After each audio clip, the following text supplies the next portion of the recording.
even today. Chanakya,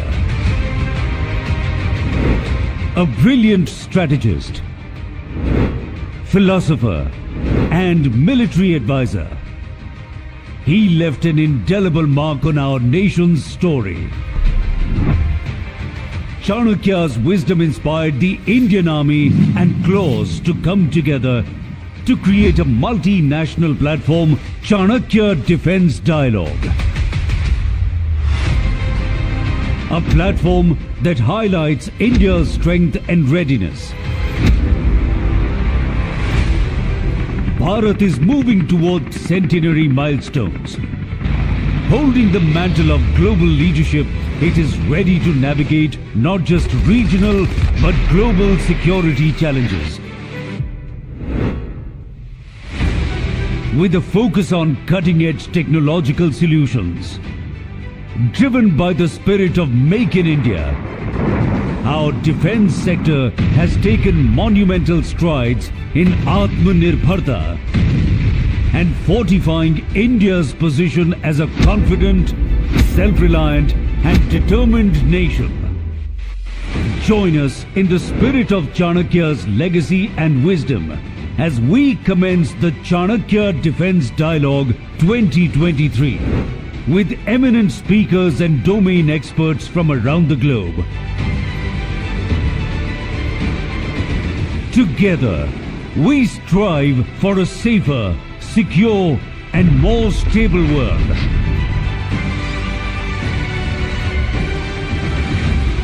Chanakya Defense Dialogue 2023, collaborating for enduring peace and security.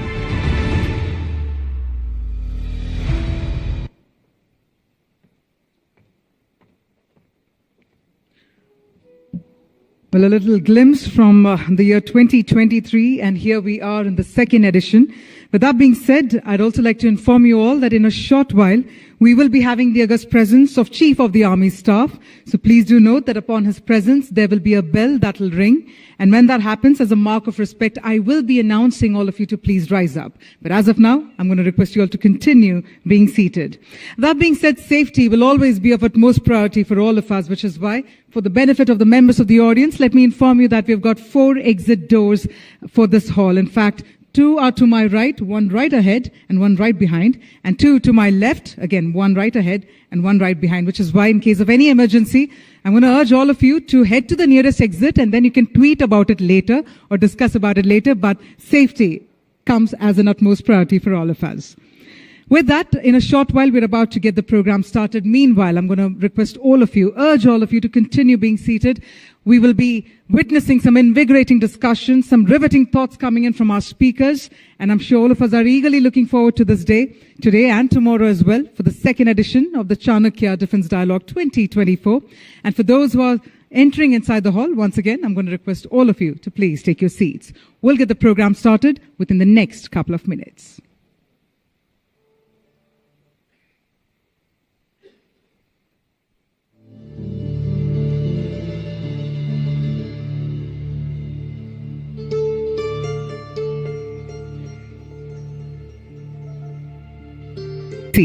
We'll get the program started within the next couple of minutes.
Ladies and gentlemen, may I kindly request all of you to please rise up to welcome Chief of the Army Staff, General Upendra Dwivedi, Param Vishesh Seva Medal, Ati Vishesh Seva Medal, as we welcome him to the second edition of the Chanakya Defence Dialogue 2024.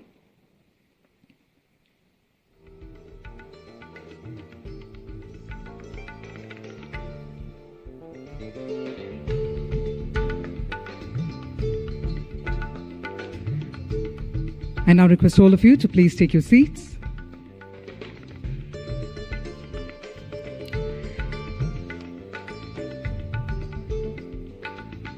Namaskar and good morning, ladies and gentlemen. On behalf of the Indian Army and Centre for Land Warfare Studies, I am Kavya R. Chavali, extending a warm welcome to our esteemed dignitaries, our guests from across the globe, and the audience to the second edition of the Chanakya Defence Dialogue 2024. A befitting theme awaits us on drivers in nation building, fueling growth through comprehensive security. Now, this theme will provide a platform for leaders, policy makers, and SMEs to share their expertise and also contribute to the discourse on national security through development. The international conference is a platform for global engagement on various issues that address strategic and operational level discussions while focusing on critical issues. In fact, if I have to take a leaf from the Chanakya Niti itself, it is a very interesting saying that a single wheel cannot move the chariot. And clearly, we are in an age wherein we lean into one another or learn from one another, and that is why collaboration will turn the wheel forward towards growth. And I must say I'm very thankful to see all of you join us here. So with that, on that befitting note, to give a dynamic start to the program, may I please invite on stage the Director General Clause, Lieutenant General Dushyant Singh, Param Vishesh Seva Medal, Ati Vishesh Seva Medal, to please come on stage. And can we have a huge round of applause to please help me welcome Director General Clause, Lieutenant General Dushyant Singh. Thanks, Kavya.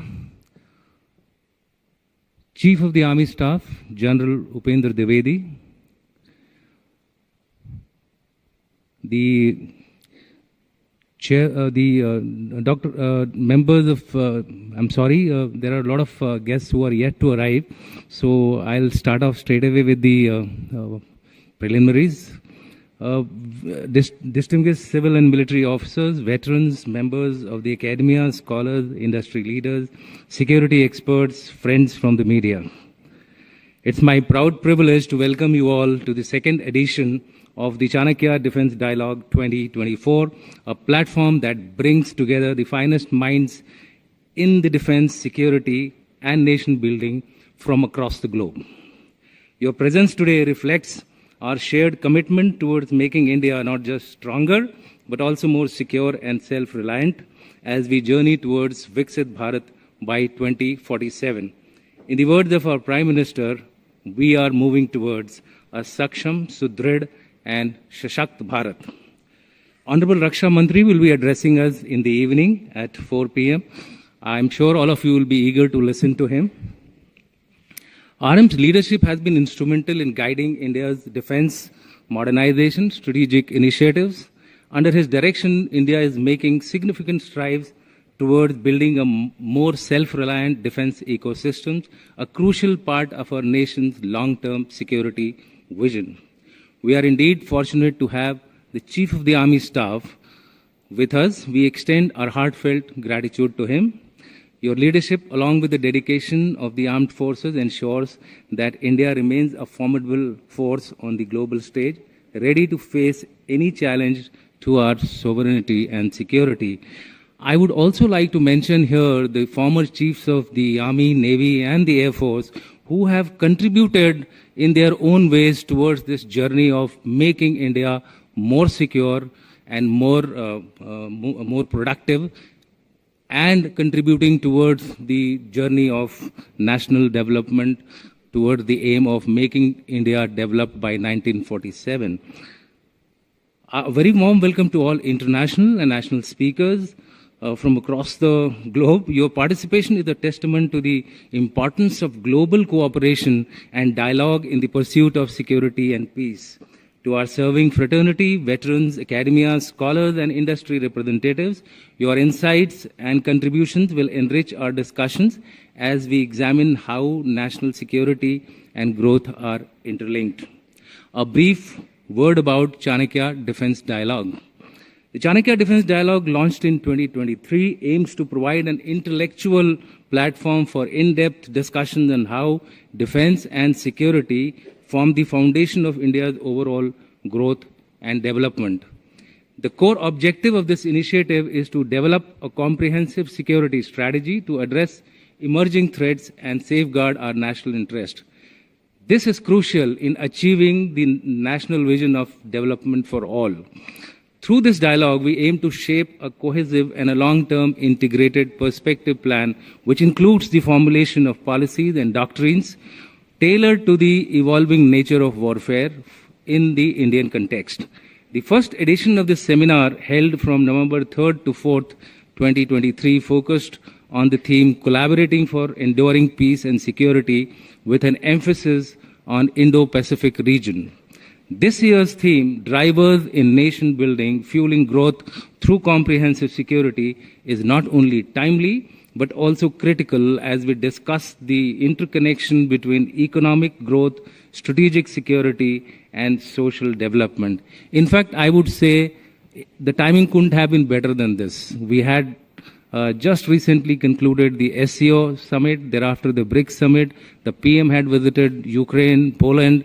I think this is coming at just the right time for us to take a discourse to a different level and to a different direction based on the various milestones which the Prime Minister spoke during the BRICS summit.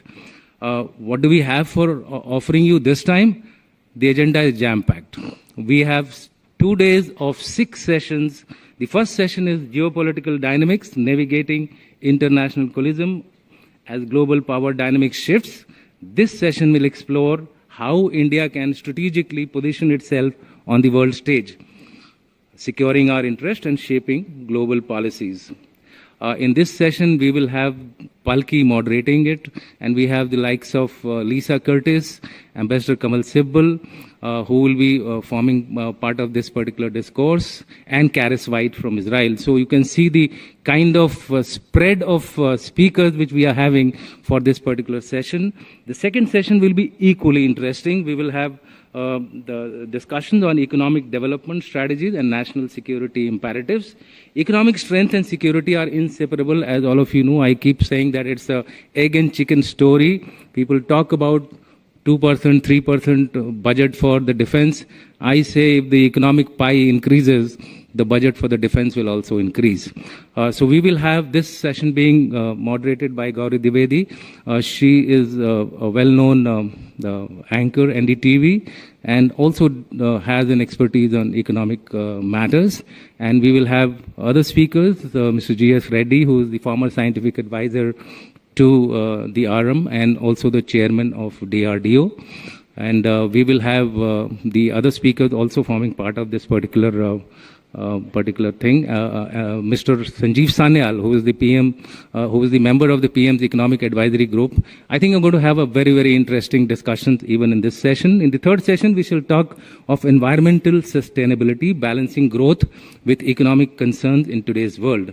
Climate change poses an emerging security challenge. How do we balance rapid growth with environmental sustainability while safeguarding our resources and future security?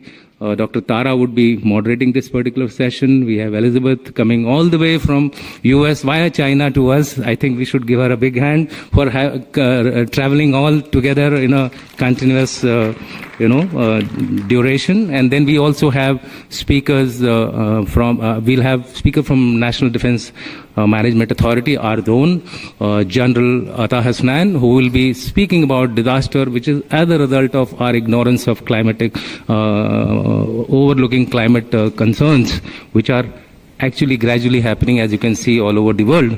On day 2, we commence our discussions with 2 special sessions. First one by Chairman ISRO, Dr. Somnath, who will be speaking of the new frontier of warfare, the space. He would share his thoughts on space situational awareness, monitoring and protecting national interest, and the second address would be by former permanent representative of India to the UN, Mrs. Ruchira Kamboj. She will be talking on shaping the global agenda, India's multilateral mandate. I dare say it's going to be an interesting take on India's foreign policy, given the kind of changes which are taking place today in the global geopolitical space. As you, in fact, I am now visualizing to see the way the technology is changing. The geopolitical landscape is also changing in a similar manner. The fourth session promises to be extremely interesting and also, I would say, sensitive. It will focus on internal security and social cohesion. A strong nation must also be united from within. This is what Chanakya said about 2,300 years back. We just cannot ignore this particular aspect. Thereafter, in the fifth session, we will target, I am deliberately not revealing the names of this particular session. I'll do so tomorrow, because this is going to be a very, very power-packed session. You will have some very eminent speakers talking about it. The fifth session will target blurring frontiers, the convergence of technology and security. Technology is rapidly transforming the security landscape, from cyber threats to artificial intelligence. One small data point I would like to say: it took 2,300 years for human beings to tame fire, and it took just 5 days for ChatGPT to reach 1 million, and it reached 100 million in just about 60 days. So that's the kind of speed with which technology is changing, and that is why it is affecting our warfare. We will have an interesting discussion in this as well.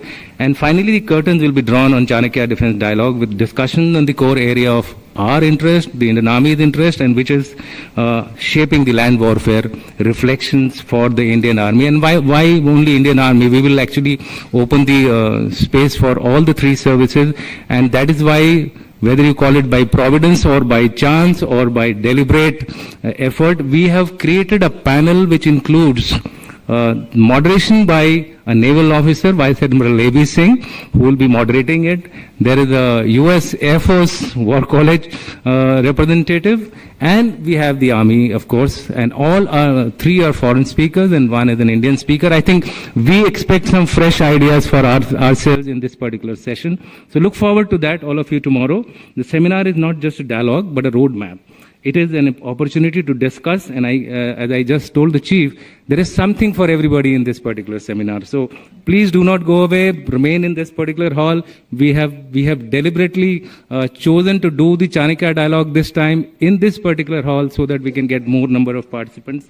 In alignment with this vision, the current government initiatives are also relevant. They have laid down strong foundation for both defense preparedness and national growth. The Make in India and Atmanirbhar Bharat programs are cornerstones of our self-reliance drive, particularly in the defense manufacturing sector. In addition to this, the government's increased focus on indigenous R&D, modernization of the armed forces, and investments in innovative technologies like AI and space and cyber security will ensure that India defense remains robust and future ready. However, it is not to say that there are no shortcomings. So therefore, we would also be analyzing, critiquing the current defense procurement policy and probably come up with some suggestions to further improve it so that we have a better transparency and better capability development for the armed forces. And as we gathered today, let us draw inspirations from Chanakya, one of the India's greatest thinkers, whose teaching continue to guide us. His vision of a strong, self-reliant nation built on wisdom and strategy is what we strive for, and that's what is there in the logo of Claude as well. I would close my talk with the words of Ambassador Saran, who said, India has an area, it has a population, it has resources, and it has capability, which assure it a global profile. I think he hit the nail on the head, but he also qualified, the External Affairs Minister also qualified this particular thought by saying it is now time for India to take the Krishna's choice. Thank you, ladies and gentlemen. Jai Hind.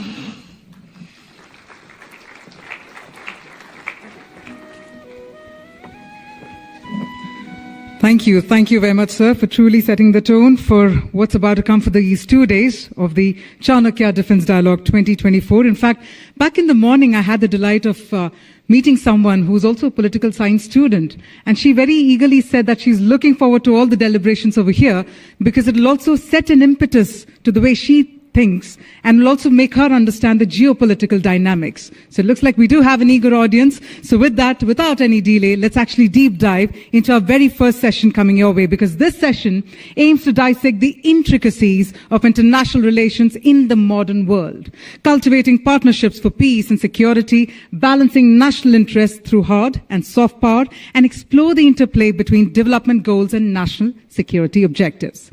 Now, that being said, they often say that to get the right answers, one needs to ask the right questions, which is why it's only befitting that we are in the able hands of one of the most distinguished Indian journalists and news anchors.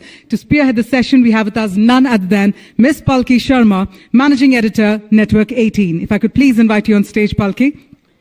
And let's also have a huge round of applause. In fact, she's known for her incisive reporting on international affairs, and she comes with over 2 decades of experience having worked with Doordarshan, Hindustan Times, CNN News 18, and beyond. And she also hosts a popular show on YouTube called First Post Vantage with Palki Sharma. Palki, what a delight to have you. Thank you so much for joining us. Well, that being said, you and I will now invite and welcome your panelists on stage. Ladies and gentlemen, let me go ahead and invite our esteemed speakers. First up, we have with us Lisa A. Curtis, Senior Fellow and Director, Indo-Pacific Security Program.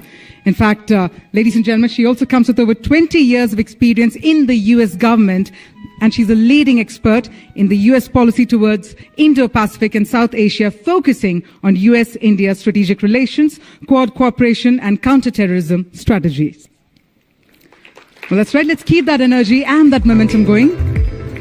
Let me also march ahead and invite our next speaker. We have with us Karis White, founder and executive director of Signal Group. Ladies and gentlemen, Signal Group, it's an organization specializing in China-Israel and China-Middle East affairs. And she's also fostered China-Israel relations, conducted over 1,000 briefings, and also authored numerous articles and research papers focusing on China's policies affecting Israel and Middle East. And with that, let me march ahead and also invite our final speaker for the first panel. Ladies and gentlemen, we have the august presence of Ambassador Kanwal Sibal, former Foreign Secretary, Government of India. Having served as India's Foreign Secretary from 2002 to 2003, he's been India's ambassador to Turkey, Egypt and France, and he also holds a postgraduate qualification from St. Stephen's College, New Delhi, and also received the title of full professor from the European Academy of Informationization and the World Information Distributed University. First up, it's our very first panel, our very first session. Can we have a dynamic round of applause from our members of the audience? Let's give that energy and that momentum before we deep dive. And with that, Palki, over to you.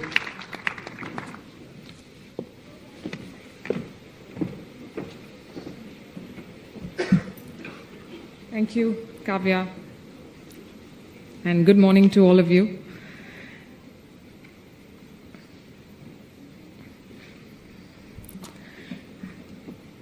As you know, we are here to discuss chaos, drama, lawlessness, ruthlessness, and survival, or as some of us like to call it, geopolitics.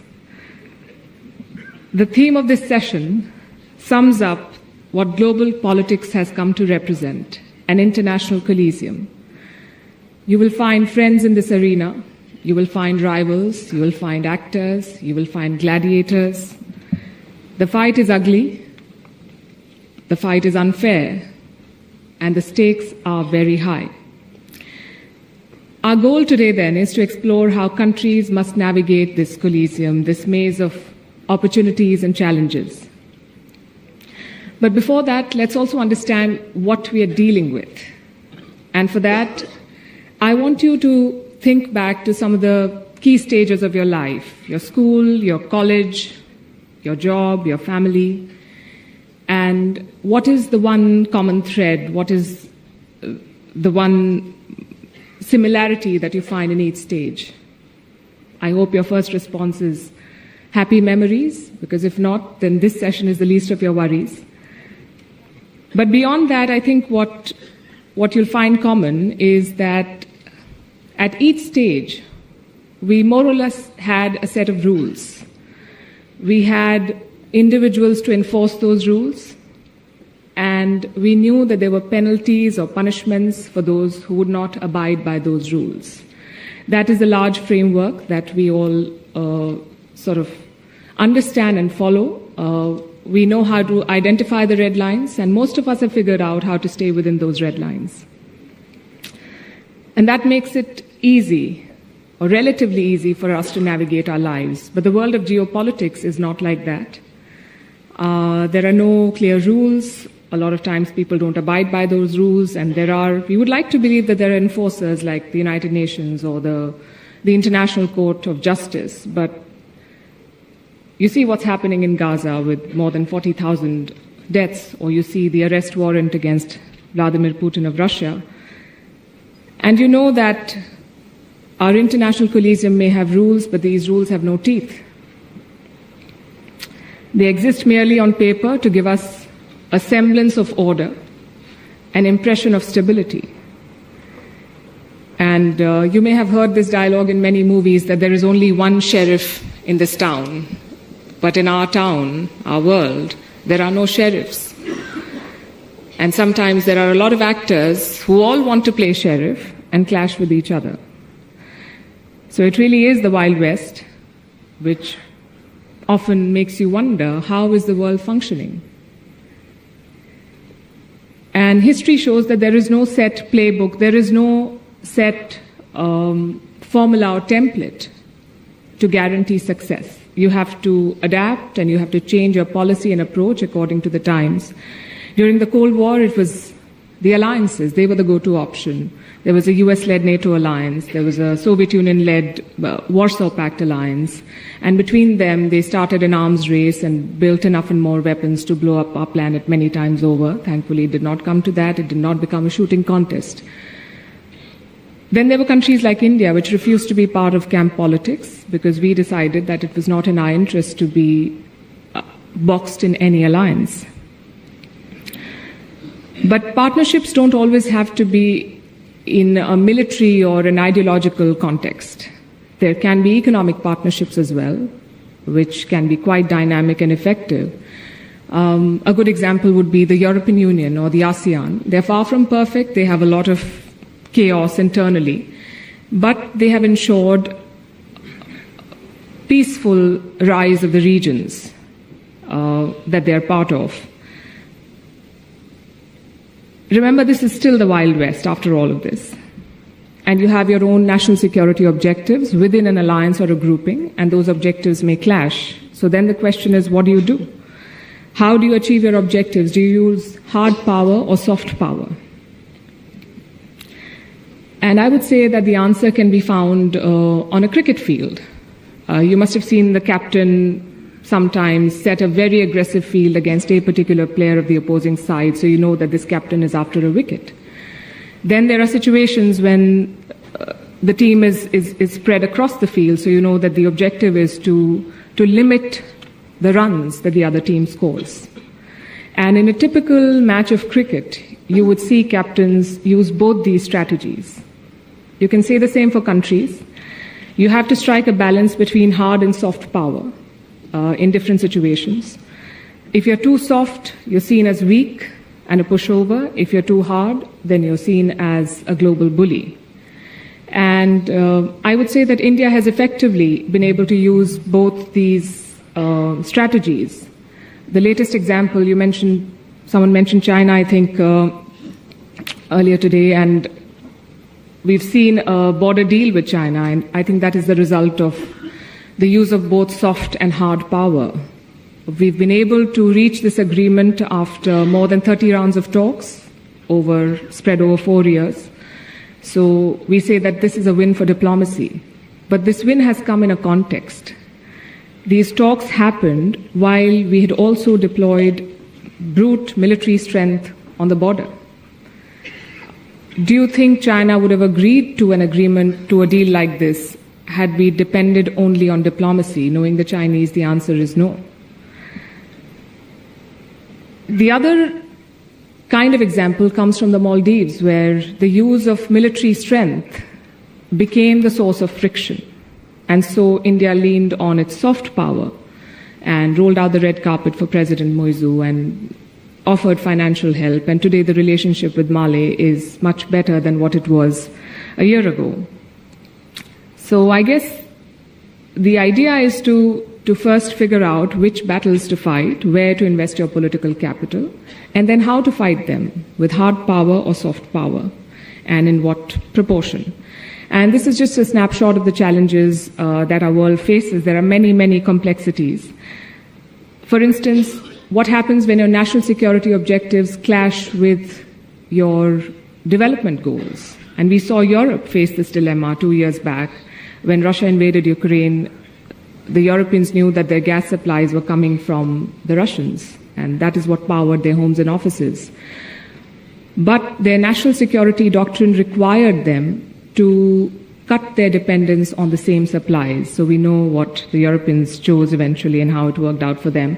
India faces a similar dilemma with China. China is hands down the biggest security challenge for India, but China is also our biggest trade partner. And in a globalized world, I think these contradictions are only to be expected. What further complicates this arena is the use of new technologies and media. Because technology and media can be used to shape narratives and portray countries in a particular manner. Back in the day, the media was seen as a soft power tool where you could use it to co-opt individuals or groups or countries. But today, media can be used to demolish the credibility of a country. Today, media and technology can be used to influence political outcomes and meddle in elections. So we have to ask ourselves if media is still a soft power tool or if it is a hard power tool that is pretending to be soft. In this day and age, I think navigating geopolitics is about multitasking. You need a strong army, you need to hone your diplomatic skills, you need to ace technology, you need to build partnerships, and you must have control on the narrative or the ability to at least tell your side of the story effectively. Let me end with a quote that probably sums up how to navigate this world. Fight every battle everywhere, always in your mind. Everyone is your enemy, everyone is your friend. Every possible series of events is happening all at once. Live that way and nothing will surprise you. Who do you think dropped this gem of an advice? Sorry, I missed that, but this is actually from the TV series Game of Thrones. It fits perfectly, I think, and if a series about gore and mindless violence can explain and sum up what our world is like today, then it should tell you how ruthless this world really is. I think I'll end my piece with that and let the experts speak. We have an excellent panel of speakers to help us understand how to navigate this world and these geopolitical dynamics. Let me first invite Lisa Curtis from the Center of New American Studies, US, to share her thoughts on cultivating partnerships for peace and security.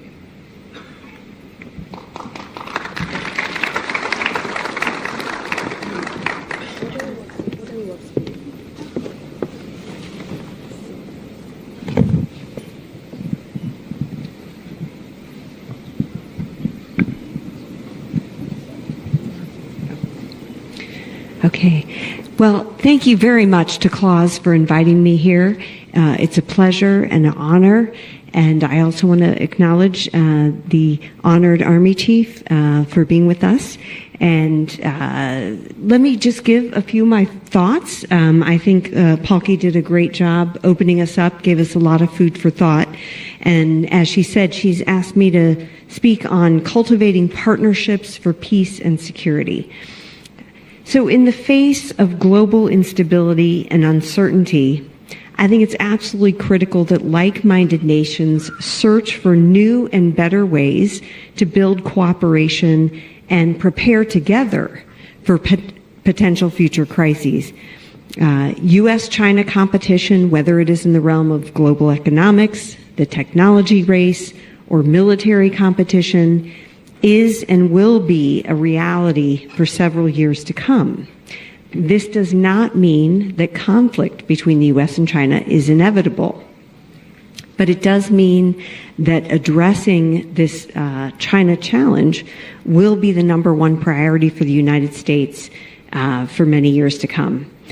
And another reality I would like to raise as we're thinking about these challenges is the increasing strategic and military cooperation among authoritarian regimes like China, Russia, Iran, and North Korea. And, you know, this what has been phrased as the axis of upheaval or axis of authoritarianism. I think this is increasingly aimed at overturning the current global order and international norms that have, frankly, kept the peace in the Indo-Pacific for the last 50 years. Just today, we are seeing reports of thousands of North Korean soldiers going to Russia, probably to fight in Ukraine. And we had General Charles Flynn, the commander of U.S. Army Pacific, at the Center for New American Security just a week ago. And he raised this issue and his concern that North Korea would be getting real-time feedback on weapon systems, and that this was a grave concern. So these are just, you know, some of the challenges that we are facing right now. Now, the U.S., in order to address these challenges, has been cultivating partnerships and alliances. And, you know, the Biden administration refers to this as a lattice work of relationships, of multilateral, minilateral relationships with different groups of countries. And the one that I want to say a few words about is the Quad. The Quad is of course U.S., Australia, India, Japan, and was first revived during the Trump administration back in 2017, but has certainly been elevated during the Biden administration. And it really has become the linchpin of Indo-Pacific stability and an effective multilateral mechanism to support concepts like the sovereignty and independence of each nation, free and open seaways, transparent lending and investment, broad-based economic development, and peaceful resolution of disputes. It's not a military pact. It's really about four powerful maritime democracies coming together with a shared vision of the future, pooling their capabilities and resources to realize that vision. And of course, the Quad leaders met for their fourth in-person meeting last month in the United States, and they announced a new regional maritime security training initiative. They also announced a maritime legal dialogue to uphold the rules-based maritime order and a Quad observer mission to improve interoperability and advance maritime security. And I think these initiatives are critical as we see tensions rising in the South China Sea, particularly China's aggressive behavior toward the Philippines in particular. So another example of partnership in action is the AUKUS initiative. This is the Australia, UK, United States initiative to provide Australia with nuclear-powered, conventionally armed submarines. This is about burden sharing, and it's about the U.S. ensuring its allies have access to advanced capabilities that they need to contribute to a more peaceful Indo-Pacific. So finally, let me just say a few words about the U.S.-India partnership, which is also vital for preserving peace and stability in the broader Indo-Pacific region. We have initiatives like the ISET dialogue, which has led to the milestone agreement in June 2023 for the U.S. and India to co-produce jet engine technology. Also, the recent conclusion of the $4 billion deal for India to purchase 31 MQ-9B Predator drones. I think these are both testament to the deepening defense and security partnership between the U.S. and India. We have, of course, had challenges to that relationship. I don't need to tell this audience, but I think the fact that we have weathered these challenges and the relationship has stayed on course, we've maintained momentum, says a lot about both countries' commitment to that partnership. And I understand there will be an Indian Ocean dialogue happening soon between the U.S. and India, which is another important example of our partnership. And just to mention, Palki mentioned it as well, the recent India-China border agreement for patrolling along the border, which is very good news. I think this is a testament to India's patience. It took 4.5 years to get to this point, but I think it's a good sign that we can see an improvement in India-China relations, and hopefully, we will see a new phase of greater cooperation in the region. And I think this is good news for everybody. This is good news for the globe. So let me stop there. Thank you.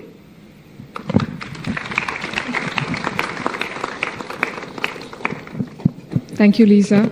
We will talk about Quad and AUKUS and India's strategic patience, and we hope the good news lasts until it does. May I now request Karis Witt of Signal Group, Israel, to talk about balancing national interest with hard and soft power. Thank you so much. It's really a great honor and privilege to be here. It's not easy to leave Israel. It's almost harder to get back. We've already had our flight changed because of perhaps the bombing schedules. But I am really grateful for the opportunity to share some thoughts on hard versus soft power in general, and I will bring it to a focus on China's impact on all of us and how that brings me to India and, of course, where I come from, which is Israel. So first of all, this is an event hosted by CLAWS, a military institute, and India's military. And yet I'm going to focus on everything that is non-military because they are deeply integrated. Even if we look at Gray Zone, which is an incredibly powerful tool now being used extensively by China, the Gray Zone approach is non-military, and the way that China is using it is pushing the envelope. We have seen flights into U.S. airspace recently, into Japanese territorial waters, and, of course, water cannoning the Philippines. Now, what do? How do you address this? One of the most powerful tools that we have, those of us who share a like-minded approach to rules-based global values that we've become familiar with over the last 75 years, is collaboration. And you heard about it already, but this is, and the specifics of Quad and AUKUS, Lisa just outlined. But the big picture is that when we come together and stand shoulder to shoulder, it does cause the other side, and I would say that China defines itself as the other side intentionally, and of course it's aligned to a great extent with Russia, to some extent with Iran, and to some extent with the DPRK. It causes China to take pause. And the more powerfully we're able to stand together, the more broadly and deeply we stand together, the greater is the prevention and deterrence against the need for hard power. Hard power is the last thing you want to use. However, you do need to have a significant edge in hard power to support all of your non-hard power endeavors. So the Abraham Accords was and is a lasting and very valuable tool that projects a message both in alliance strength and how relations will behave in the context of hard power. So you all saw when Iran sent 300 rockets and missiles, etc., to Israel, there was support from Jordan, from Saudi Arabia, from the U.S., etc. This is a testament to standing together. And I think to a great extent, it is that kind of collaboration that has prevented what everybody is hoping will not happen, which is a major conflagration that goes beyond the suffering of the Israelis, the Lebanese, and the Gazans, and to some extent the Syrians, to the entire region, which would, of course, reverberate on energy supply. And I'm quite convinced that the Chinese have been whispering in the ear of the Iranians for quite a while that they do not want to see that happen. It's not something that they can afford. Beyond that, hard power matters. Winning matters. The fact we have seen the implications or the reverberation of success in the transformation of China's very harsh attitude towards Israel during this conflict to a moderation of tone and maybe even an adjustment in policy. After Hania was assassinated in Tehran, after the pager and walkie-talkie operation, which was the most targeted operation against terror militant organization ever, and after the bunker busting bombing of the very, very deep bunker of Hania, Israel is now seeing a change in China's tone, where the criticism was rife after the April attack by Iran, and China told Iran that it had a right to defend itself by attacking Israel with 300 rockets and missiles. After the most recent attack of 182 precision missiles, China called for restraint, not a word against Israel. And in commentaries by the Ministry of Foreign Affairs, which is quite hawkish against Israel, of China, and a number of leading experts from party think tanks, we saw that China is now refraining from criticizing Israel and speaking more in third-person broad terms. So the way forward is to work towards minilateral. We see the big collaboration by the United States with these major powers, with the UK, Australia in AUKUS, with Japan, Australia, and India in the Quad. Collaboration among Indo-Pacific countries, with Israel, with other like-minded Middle East countries, and perhaps bringing in European countries is what we consider to be the way forward in collaborations that can bring two aspects of non-hard power that are critical. One is technology, and the other is information. The information war is almost as powerful as the war itself. Israel is a tiny country, barely the size of Delhi, with only part of the population, and we are portrayed as the Goliath. We are not. We are portrayed as in a very negative light. We are merely trying to survive. And it is because we are very weak in information warfare that's one of the reasons. There are a number of reasons why we're at the wrong end of this war of words. But it is critical.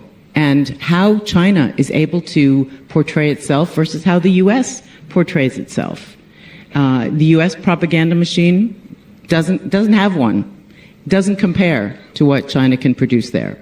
So, and the other one is technology. And this is an area where, as all of you know, Israel has a great edge and is anxious to work with all of you, with other countries in the region, with countries that are supportive of the current rules-based order, in sharing our technology. And I promise you that one of the outcomes of this very terrible series of wars that we're fighting will be massive, innovative technology that will be both valuable in hard power war and soft power war, as well as civil society. So I want to conclude by thanking you again and urging all of you to consider how we can collaborate, stand shoulder to shoulder, and keep the peace. Thank you.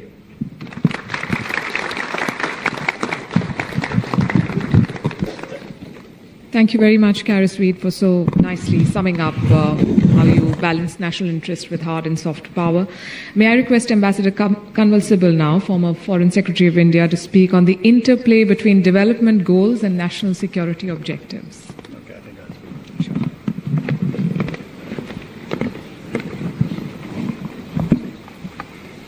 Well, first of all, I want to recognize the presence of the Chief of Army Staff. It's a big honor for all of us.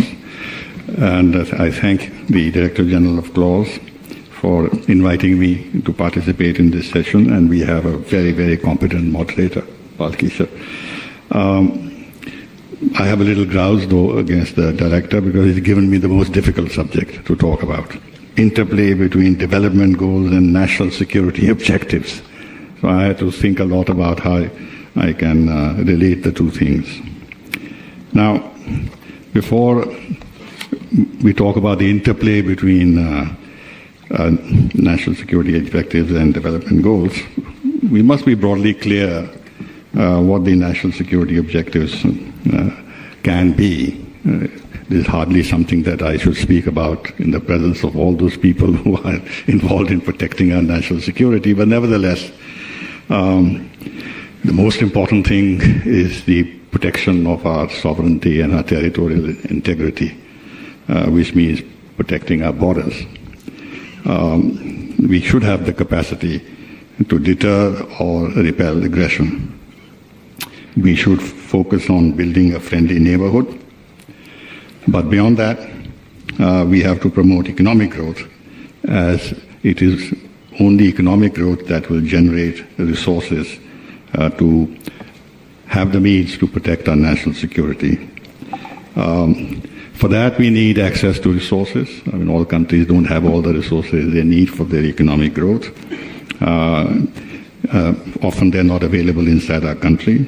Therefore, we should have a policy of making sure, like China has done, of having access to all the raw materials and resources they need for their phenomenal economic growth in the last 3 decades. Self-sufficiency in food is very important. It's not always possible. India has done a remarkable job, but many countries need food security. And if you don't have that, then you need to have the resources to import. Energy self-sufficiency is extremely important, particularly for a country like India, because 80% of our energy is imported. And then there's the issue of combating climate change. This has become really a national security issue for all countries, to some in greater measure, to others in lesser measures. But, for example, the island states, Maldives was just mentioned. If climate change goes berserk, then Maldives will cease to exist. So this affects countries, particularly near the equator, as they say, much more than it might affect the temperate zones. Now, because of climate change, there's huge pressure on energy transition. And this is not something that any country can escape from doing. Then there is what we have learned from the COVID pandemic. self-sufficiency in terms of access to vaccines. India is well placed because we produce 40% of the vaccines that are exported to the world come from India. So we have huge resources, and during pandemic, it helped us enormously. Now, in terms of national security, the buzz is that we must de-risk supply chains. We should have assured, safe, secure supply chains. So the issue of supply chains, in order to reduce overdependence on a particular source, is now become a part of national security. The issue of multilateralism, because in a chaotic world, as we see today, increasingly so, and the collapse of multilateralism increasingly, the security of many countries is imperiled. And then how do you ensure that? And one way, of course, is to make sure that multilateralism is now once again something which governs the international system. But, and you know, last year or year before, maybe it was last year, the UN had multilateralism, restoration of multilateralism as its on the agenda. Then there is, connected to this, is the entire issue of global governance and reform of the global institutions. Because if the United Nations was set up in order to avoid war and secure peace, then the United Nations has to be strengthened. And how is it to be strengthened? It has to be reformed. And other countries, developing countries, should have a greater say in the international system. And of course, there is the question of demography. Now, when you come to, by demography, I mean that if you're a very big country with a large demography and you have a skilled population, it adds to your national security, because your value in the global chain of importance of countries goes up enormously. So it's a huge buffer in terms of national security if you have a large population. Well, I don't want to go into the historical experience of Europe. The country which has the biggest population, Germany, always tended to dominate, and even now it has greater say in the system because of the size of its population, and that gets translated into the size of its economy. Now, when you look at the development goals, the best way to look at them is to see the Sustainable Development Goals, because that is the obvious reference point. And there are 17 of them. No poverty, zero hunger, good health and well-being, quality education, gender equality, clean water and sanitation, affordable clean energy, decent work and economic growth, industry and innovation, infrastructure, reduced inequalities, sustainable cities and communities, responsible consumption and production, climate action, life below water, life on land, peace, justice and strong institutions. The odd thing is that only the SDG 16 deals with security. It's a very narrow concept of security in the SDGs. But as I explained earlier, if you look at what the country really needs for its national security, almost everything that is in the SDGs is necessary to protect your national security. But though, as I said, the only SDG 16 it deals with peace and security. Now, in terms of the SDGs and the goals that have been described, I think we should be clear in our mind that these are aspirational goals. They are not something that can be achieved in the foreseeable future, frankly. They all sound good, but it's not going to be translated into reality. Countries can never be equal, however much you might try and promote this concept, because there are inherent inequalities in countries. I don't have to explain. It's so obvious. They are different in forms of size, resources, demography, military strength, etc.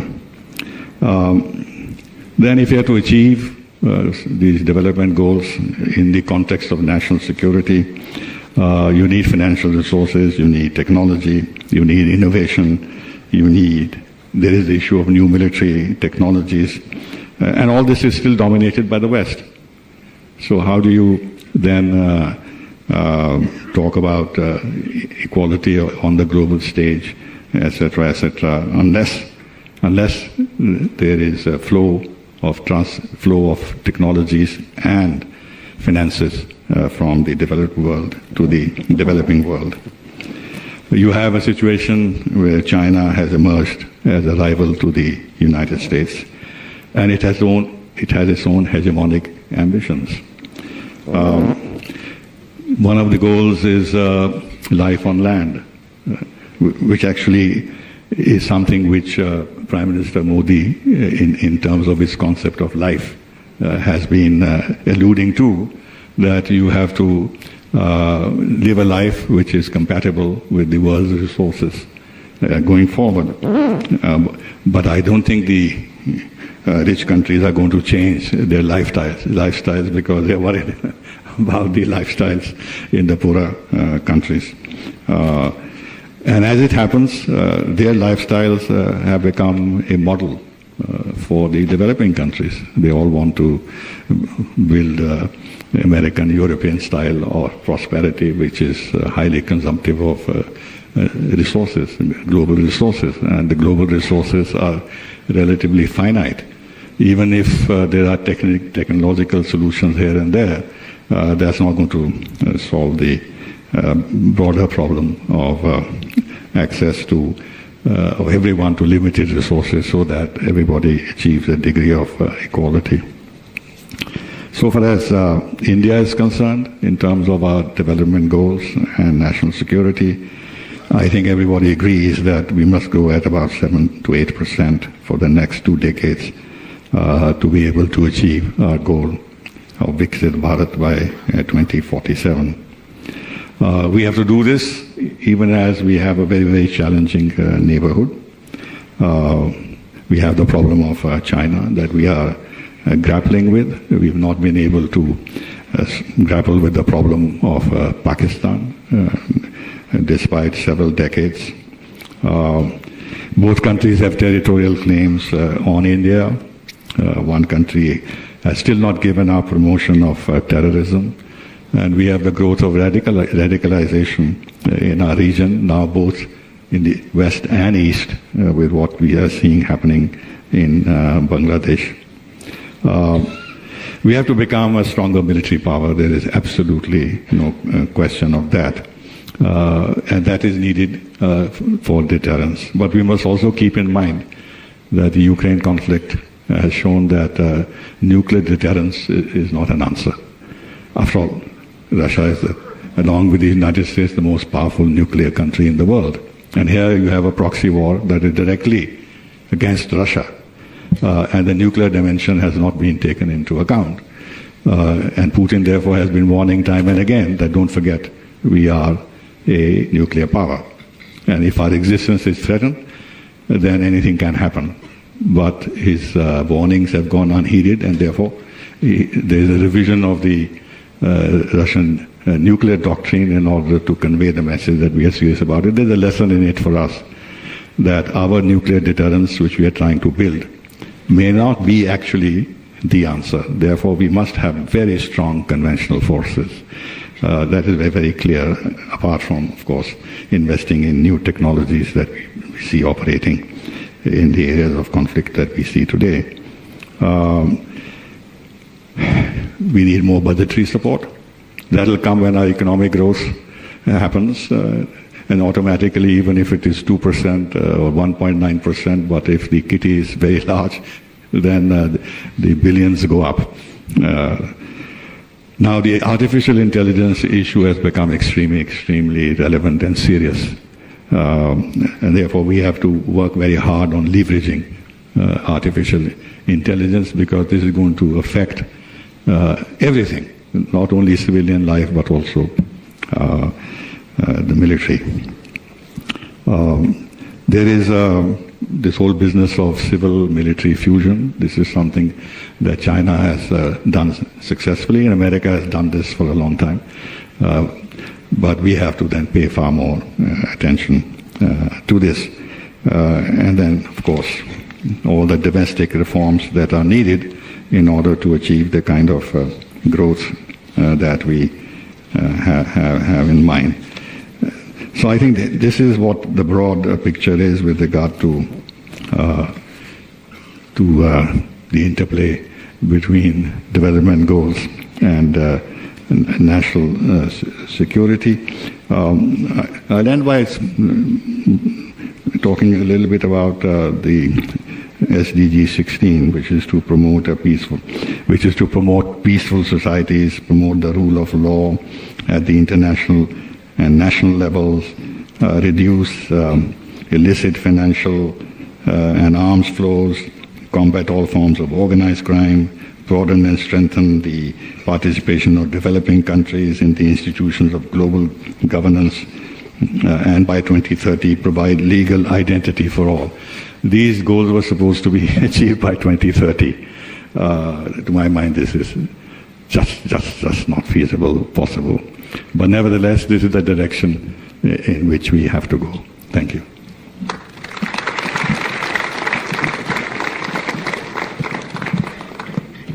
Thank you, Ambassador Subal. You have given us a lot of points that we hope we can discuss in the conversation that follows. Let me start with Lisa. According to one report, there are some 56 conflicts in our world right now. We talk about the big two, Ukraine and Gaza, but there are many more.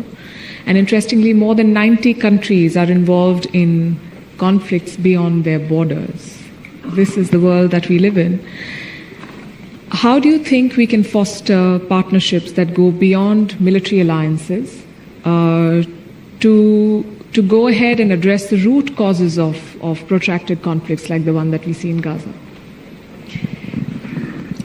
Well, I'll come back to my major theme of my opening remarks, which is, continuing partnerships that build deterrence. That is critical.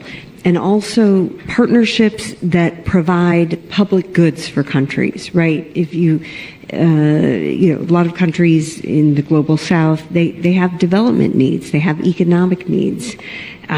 So focusing on meeting those needs and making that the focus, I think, is how you can, prevent conflict from breaking out.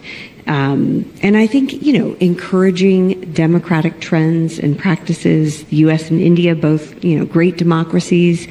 I think, we know from experience that democracies are run, when they're run by leaders that have to reflect the will of the people or respond to the will of the people, are far less likely to go to war with their neighbors. So I think these are important concepts. And, I'll just say the best way to prevent conflict is to be ready for conflict. And I think it gets at your opening remarks about balancing hard and soft policies in order to, maintain peace. We have to be ready with capabilities. We have to have strong military postures in areas prone to conflict. We have to work together on economics and technology with, we haven't touched on the issue of technology, but this is really also driving the pace of events, contributing to conflicts and crises between countries. And, I think it's important to have cooperation among like-mindeds on economics and technology to reduce dependencies on any one country, because that allows that country to employ economic coercion. We've seen this. I'm not going to name any countries, but I think we can guess who we're talking about.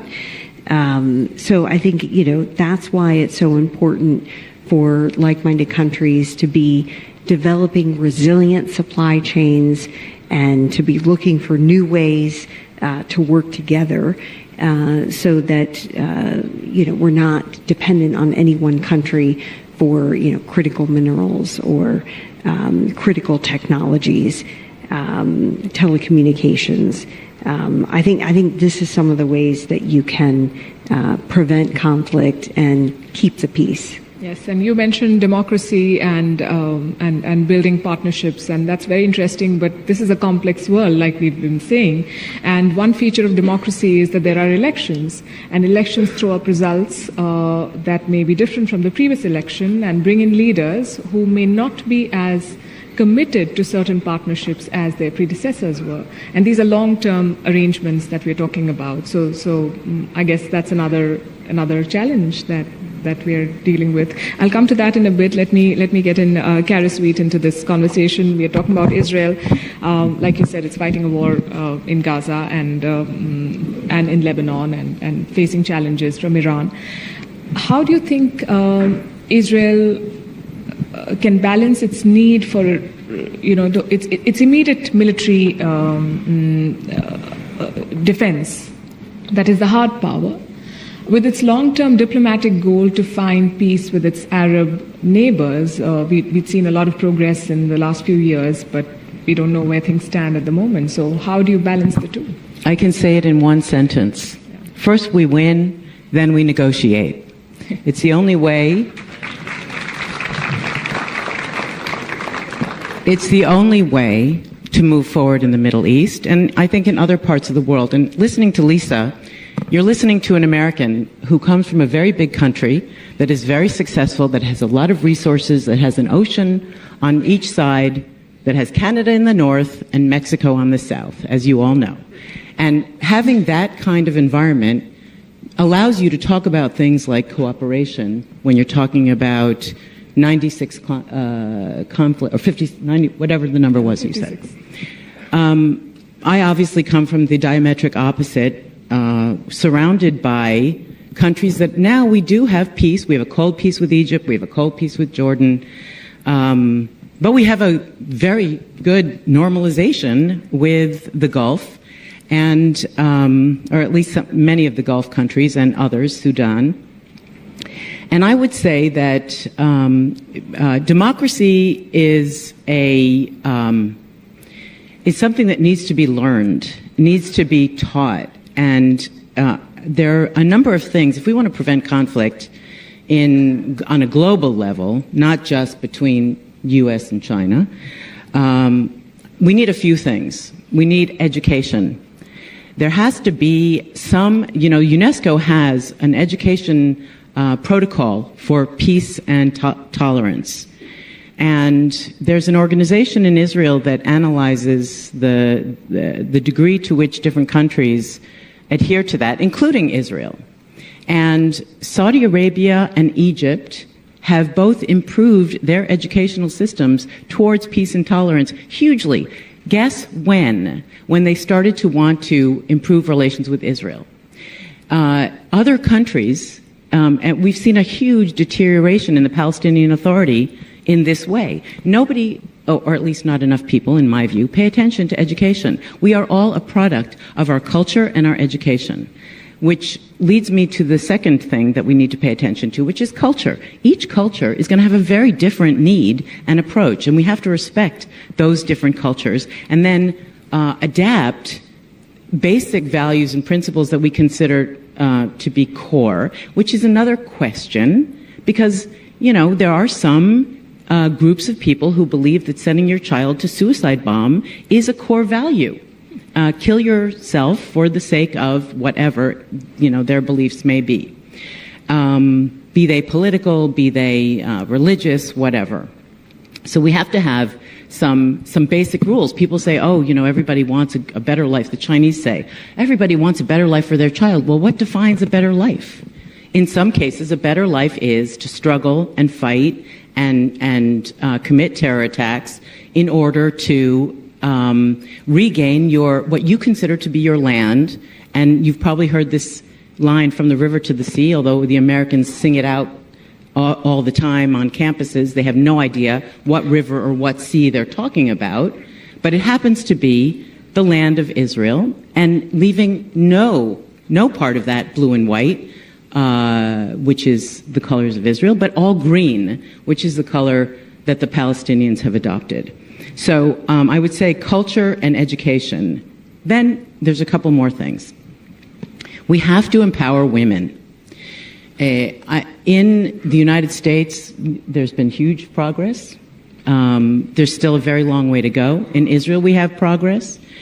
But there are many places where women do not have, and certainly even in Israel, and I look at even myself going through my own process running this organization, which deals with security, surrounded by a bunch of generals. You know, it can be intimidating. You guys all know yourself, but sometimes you can be intimidating in your beautiful uniforms. So we have to work extra hard to stand our ground and convey our positions. And I want to thank this panel. You know, I don't know that I've ever been on a panel with 3 women and 1 man.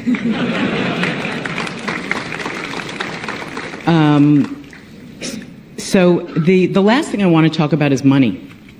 If you have no money, you cannot do anything.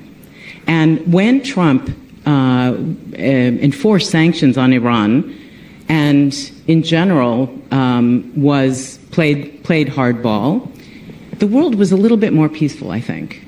And since Biden, who did an outstanding job of creating partnerships, he also didn't do a good enough job in projecting power.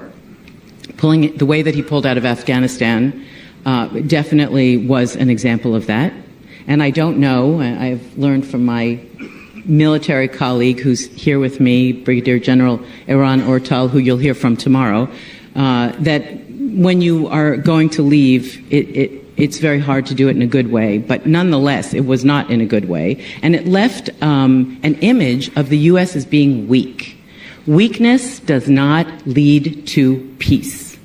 And leadership, strong, smart leadership, is absolutely essential, not only from the U.S., but especially from the U.S. We must have better leadership that is not afraid to deal in hard power if it has to. And if you look like you're afraid to do that, many players will push the envelope, and they'll do so freely and and admit, very honest about why they feel comfortable doing that.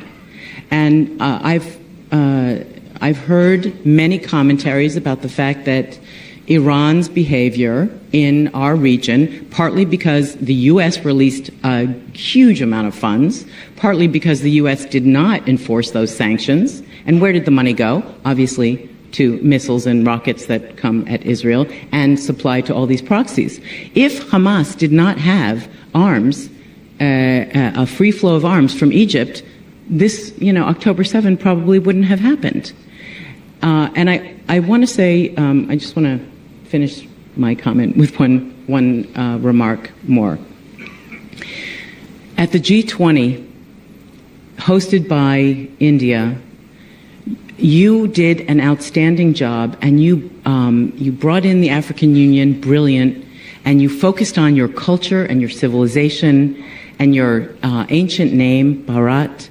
And all of this, I think, is hugely powerful. The civilizational power in the long fight, in the long competition with China, is extremely important. India is a critical counterbalance, a growing counterbalance to China, certainly in the eyes of Israel, I think in the eyes of the U.S. and many others, because of your size, because of your endless potential. And I want to note that you belong in the Security Council with a veto. And the United Nations needs to be reformed massively, or we need to just wipe it out and start again. And the reason I say that is because with everybody having a vote, an equal vote, it's not allowing for real change. I'm not sure how it can be done, but we must reimagine the United Nations, because if we're going to have a world body, it has to be much more balanced. A country of the size of India has to have its rightful place, and a country the size of Israel should not be the focus of the extreme majority of sanctions and criticism. So this is something that we need to work on as well. So I want to say, follow the money, pay attention to culture, rethink education, bring India into its rightful place in the United Nations. Thank you. Fantastic. As you said, that being weak will not bring peace, and that is right. I think there are some wars that must be fought, but I would say that it's equally important to know when to stop and how to define the goals and measurable goals, and deal with the situation as it evolves. Ambassador Sybil, you talked about economic growth. You said that territorial integrity is paramount, but you said economic growth is what will generate resources for national security. And that is, I think, the dilemma for a lot of countries, not just India, but a lot of other countries that are locked in a territorial battle with China in the South China Sea, that while China remains a big adversary, it is also their biggest trading partner. And for all the talk of decoupling and de-risking and all friendshoring and the terms that have been used in the past few years, the world has not found an effective way to wean its economies off China. How do you balance the two? Well, first of all, who built up China? The United States of America and its allies. They built it into a monster, and now they can't handle it when it started breathing fire. And the odd thing is that there was an alternative, China, India, democracy, autocracy. For all this talk about democracy versus autocracy, in all these years, the autocracy was built up and the democracy was neglected. So the problem of China has been created by the West. Now that China seeks to displace the United States or rival the United States or be equal to the United States, there is evidently a clash. And in that clash, India is now seen as a valuable partner. India has its own problems with China. I don't have to spell them out. We all know. But we have a different position vis-à-vis China. China is a direct neighbor after its occupation of Tibet.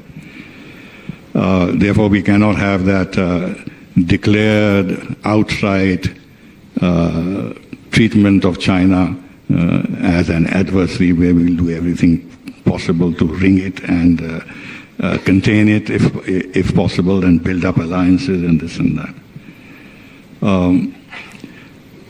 This is the general thing. The second is that after having built up China, and China has been very systematic in looking at the future and how they can carve out a position for themselves in the international economy, which would be essentially unassailable. Unlike the United States or other democratic countries, they cannot fashion an industrial policy the manner in which China has done. It's entirely centralized. It's not a market economy. The private sector is not really there because the private sector is again an offshoot of the system. So they have very systematically gone ahead, got access to vital raw materials all over the world. And after having, through various means, absorbed technologies, it has built on those technologies, and with a systematic goal of actually then being a technology-producing country, rather than simply an exporter of textiles or the low-quality, low-technical products. And they have succeeded in that. Now, when it comes to solar panels, when it comes to electrical vehicles, all in the context of transition, energy transition and climate change, China is cannot be ignored. There is no way, because they're controlling 80%, if I mistake not, of the solar panels, the solar cells, and this and that, and the raw materials that go into it. Likewise, lithium batteries and this and that. Europe is in a big fix what to do, whether to impose tariffs on electrical vehicles or not impose tariffs on their electrical vehicles, because they don't want the destruction of their own automobile industry. When it comes to the APIs, America was a big producer of APIs, but like in other fields, the companies wanted to have cheap production. They shifted it to China. We had API production, but then it was much cheaper to import from China. Yeah. So pharmaceuticals is a very big sector of our exports and of our entire health sector that we have. But we are dependent on APIs on China. So if we stop importing APIs or put restrictions, then what do we do about our pharmaceutical exports? Similarly, all our plans for renewable energy, in which solar power is very critical. After all, Prime Minister has talked of an international solar alliance, and we are creating, our goal of 500 mega, whatever it's called, of watts of renewable energy, in which solar power is a very big component. How will we do that unless we trade with China? Our our business people, when they look at where they can get relatively cheaper imports, but now even high quality, they can't ignore China. So what has really happened is that the US discourse has changed. Earlier it was, we are going to decouple. Now they don't talk about decouple. They talk about de-risking and secure, reliable supply chains. And the trade between China and the United States has gone up, nevertheless, despite everything else. When some offshoring on all this thing has occurred, the beneficiaries have been Vietnam or countries in the periphery of China. India has not been able to attract sufficiently supply chains to our country to be able to build up our own manufacturing sector. This is an issue. The long and short is that those countries which are now confronting China, want to retard China's power, cannot do without imports from China. So India, which is now on a path of economic growth and building a manufacturing sector, and because of all the things I said, cannot ignore China. And hence we have $110, $115 billion of trade with China, with an $80 billion deficit, which is the size of our defense budget, unfortunately. So we are in a bit of a pickle, but we are going in the right direction. We have excluded China from certain sensitive areas. We have put curbs on Chinese investments, and there is no TikTok here. It is still there in the United States. So we're taking whatever needs to be done in order to manage our ties with China, and the latest agreement with China is a step in that direction, that we manage China, but in a way that we don't provoke a conflict. Right. Before I throw it open to the audience, Lisa Curtis, I want you to respond to the point that the West may have contributed to the China problem. And we're talking about alliances and how it's important to build them. But sometimes, for instance, in the recent case with NATO, the alliance has expanded post the Ukraine war, and that has only increased the threat of conflict. Would you agree with that assessment? And then how do you then ensure that there are security partnerships that serve as peace-building tools rather than solely deterrence? Well, no, I have to respectfully disagree on the NATO question. Let's consider why NATO was initially established in 1949. It was to help Europe stand up against the threat from the Soviet Union and the spread of communism. So NATO is about collective security and collective deterrence. Its purpose is to prevent war, to prevent countries from unjustifiably invading others, like we have seen with Russia's invasion of Ukraine in 2022. It was Sweden and Finland's decision to join NATO. They saw Russia's invasion of Ukraine. They decided for their own safety and security that they wanted to join NATO and be part of that collective organization that would help prevent Russia from contemplating invading other nations.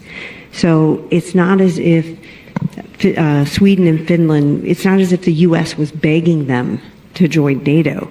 They made their own decision based on their own calculations for their own security. So I think that, we have to consider that, the invasion of Ukraine actually provoked more nations to want to join NATO. I think that really is the point. And your first question about the West contributing to the China problem, I think what Ambassador Sybil may have been referring to is the U.S. policy, throughout the 90s to try to, operate on the theory that opening up international organizations to China, enhancing trade with China, would make it a responsible stakeholder in the international system. It wasn't a bad theory. The problem was it didn't work out that way. And I think that realization really came home, during the Trump administration. Certainly, you started to see the idea that that policy, did not really work out the way previous administrations had intended. And it was time to shift the way the U.S. Was dealing with China. The Biden administration continued much of the Trump administration's policies. You had, some of the export control restrictions on Huawei and ZTE. The Biden administration has expanded some of those restrictions, especially on advanced semiconductor technology, restricting Chinese access.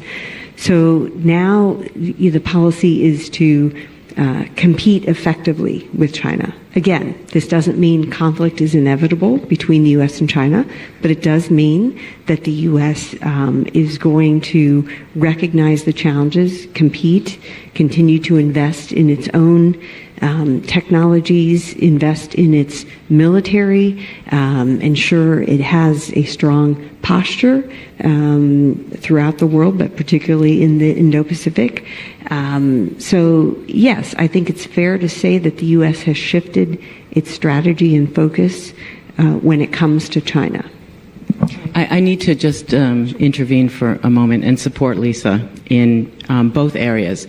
We can blame choices made by Western countries, but I really think that that Russia and China have to also be held responsible for their own choices. Russia did not have to choose to respond to whatever was happening in its neighborhood in the way that it did. And China did not have to respond to entering the WTO, et cetera, the way that it did. But I want to say that I really don't think, as someone who studies China all the time, for a very long time, and I was there, I think, in China before many of you were born in 1984. And China was following the United States and the West and admiring. China admires success. China wants to bet on the winning horse. And actually, the problem wasn't the 90s, and it wasn't, I think, the bad policy. The problem was the subprime, the 2008 subprime crash, an internal U.S. huge error that I think the financial system hasn't completely changed to prevent something similar in the future. But when China saw that the U.S. did not have the secret sauce, and I was there in Beijing when they were talking about it 2 years later, and still in 2010 had not come out of it, that's when China said, you know what, maybe they don't know what they're doing and we can do it differently. So I think, the idea of blame and, the U.S. created this monster, I really disagree. I think China developed itself in its own way based on its own culture. And the only mistake that others make is to not understand what's really going on the inside. And I think we need to hold them responsible for their choices, as well as recognizing our own mistakes and repairing them. May I say something on this? We're out of time. Yes, sure. In 1989, China extremely brutally suppressed the democracy agitation. We don't know how many were killed. And now they say, I don't know the figure, but the figure is very large, but it was never revealed. And when did the United States start building up China after this? I think this speaks for itself. I don't have to make any further commentary. Yes, we can have a long discussion on this. Also on the NATO point, there was a 3-decade gap between the time the Soviet Union disintegrated. China's and not Russia a democratic country. It was never democratic. It will probably never be democratic. You have to look at history. You have to look at the culture and the history. Democracy did not suit them. The CCP existed then, the CCP existed now. And my reading of the situation is that the United States has to justify, after all the decades of anti-communism, to build up such a strong relationship with a communist country. Yeah. And therefore, the convenient argument was that if we engage them more, they'll become more democratic. Now they tested that over 30 years, it didn't become. Xi Jinping became more and more autocratic, kept on centralizing power. It's only much later when they discovered the reality when China had built. The United States thought that there was a huge technological gap between the United States and China. Yeah. And therefore they had time. But when they discovered that China had made big breakthroughs in technology, that's when the concerns began. So whether you call them, it's not a question of blame, it is just geopolitical bad judgment, that's all. Yeah, and the other alliance that the United States struck in this region that we haven't even mentioned is, of course, Pakistan. That was extremely bad judgment, and all the money that was pumped into Pakistan in the name of fighting terrorism. I mean, look at how that played out. And now what is happening in Ukraine? I mean, they are bringing Russia and China together. So China is like the smiling Buddha now. They have access to Russia's huge natural resources. And Europe is depriving itself of those. So are you saying that India China will cut off its trade ties with China? Is that what you're positing? That India should cut off its trade ties with China? Is that what you're positing? Sorry? Are you positing that India should cut off all trade ties with China? No. I'm saying that the United States, with this policy currently pursuing, for whatever reason, one doesn't need to go into that, is actually creating a situation when in their own lights the two autocratic powers in the world are becoming more closely intertwined. And China, which has a bit of an issue in terms of its seaboard on the Western Pacific, where United States and its allies are very strongly placed, it has now got free access, easy access to Russian resources, oil, gas, natural gas, and what have you.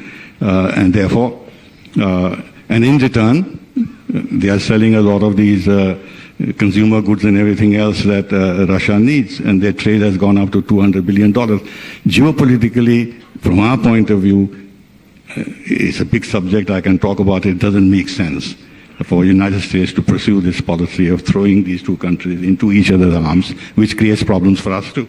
Right, and that's why I don't host debates, because I don't like interjecting and I don't like wrapping up when things are really getting interesting. But I would suggest we continue this conversation over tea and wrap up this session. Thank you very much for being such a wonderful audience.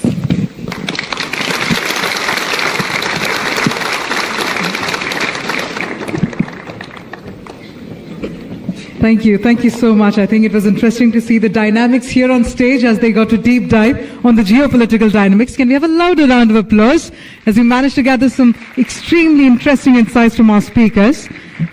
And on that note, if I could please request Chief of the Army Staff, General Upendra Dwivedi, to please come on stage to felicitate all our speakers. So firstly, I request you to felicitate our session chair, Palki Sharma.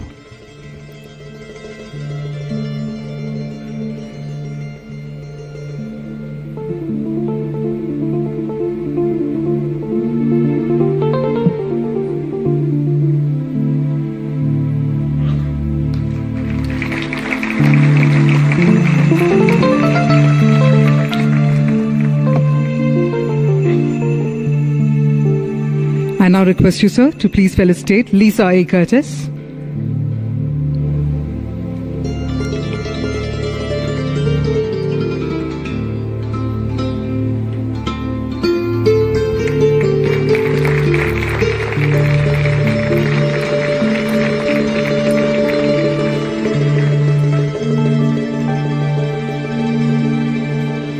Sir, I now request you to please felicitate Kara Switt.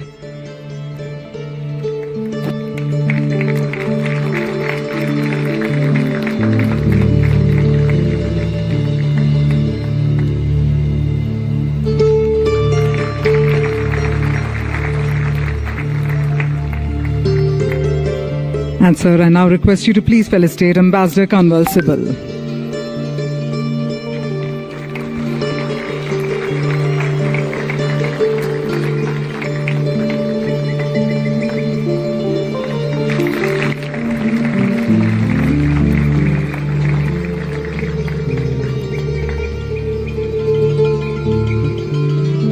And sir, may I please request you to join all our speakers for a group photograph. If I could request all our speakers to kindly step forward. We'll call that a Kodak moment or a Canon moment, but we'll have a group photograph.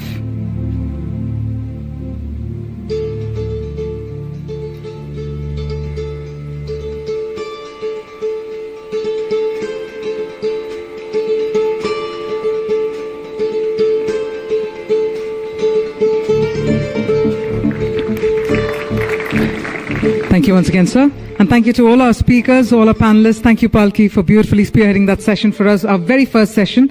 Ladies and gentlemen, after we have extracted all those relevant insights, it's only befitting that we now take the conversations over tea, which is why we will now be breaking for tea, and the scheduled break is for 25 minutes. I'd like to urge all of you to please reassemble in the hall. By 11:25 a.m., we are about to gear up for our next session. So I request you all to please come back by 11:25 a.m. so that we can have our successive sessions on time. Please do take care of your belongings, of course, but please do enjoy the chai and the charcha, and we'll be back again at 11:25 a.m. Thank you.